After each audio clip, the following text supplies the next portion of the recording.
नमस्ते प्रणाम गोड़ लागतनी हम प्रीति ओझा आप सभी के स्वागत करतनी अपन यूट्यूब चैनल पर। देखो बहुत सुंदर प्यारा सा छठ मैया के गीत लेके आ गई बनी। आप सब लोग पूरा गीत जरूर सुनब जा और अच्छा लगी तो गीत के ज़्यादा से ज़्यादा आप सब लोग सपोर्ट करब जा, अपन प्यार आशीर्वाद हमरा के देव जा और गीत के ज़्यादा से ज़्यादा शेयर करब जा। चलिए बहुत बहुत धन्यवाद आप सब लोग के, थैंक यू सो मच, दिल से धन्यवाद। आप सब लोग जैसे प्यार आशीर्वाद देत तानी वैसे ही अपन बनौले रखी और हमरा के गीत के मतलब आगे बढ़ावत रही। तो चलिए बहुत बहुत धन्यवाद आप सबके, थैंक यू सो मच, दिल से धन्यवाद। होता भी नो सहारा दिवाइया आचारा खोरिया बाहर, आचारा खोरिया बाहर। होता भी नो सहारा दिवाइया आचारा गलिया बाहर, आचारा से घटिया बाहर। एही घाटे अइहे छठी मैया राथवा लेबो बेला माय, राथवा लेबो बेला माय। एही रहिया अइहे छठी मैया राथवा लेबो बेला माय, राथवा लेबो बेला माय। मांगो मांगो दिवाइनी मांगनावा जे तोरा हृदय समाय, जे तोरा हृदय समाय।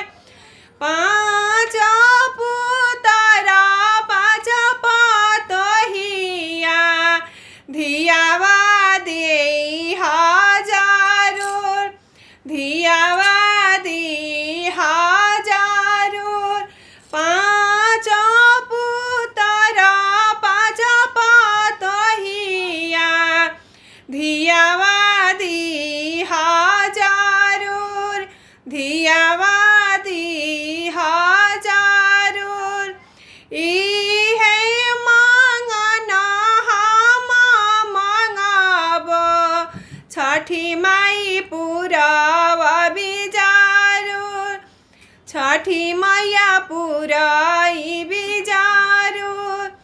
काई करबो पाँचो पुतावा, काई करबो पतोही, काई करबो पतोही।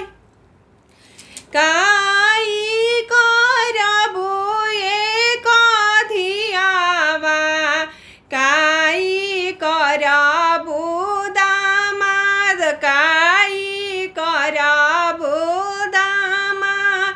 सभावा की शोभा पाँचो पुतावा, पतोहिया रसोइया के सिंगार, पतोहिया आंगन के सिंगार। सभावा की शोभा पाँचो पुतावा, पतोहिया दल के सिंगार, पतोहिया दल के सिंगार। घर के लक्ष्मी हाई धियावा दामादा दूर के सिंगार, दामादा दूर के सिंगार। घर के लक्ष्मी हाई धियावा दामादा दूरे के सिंगार, दामादा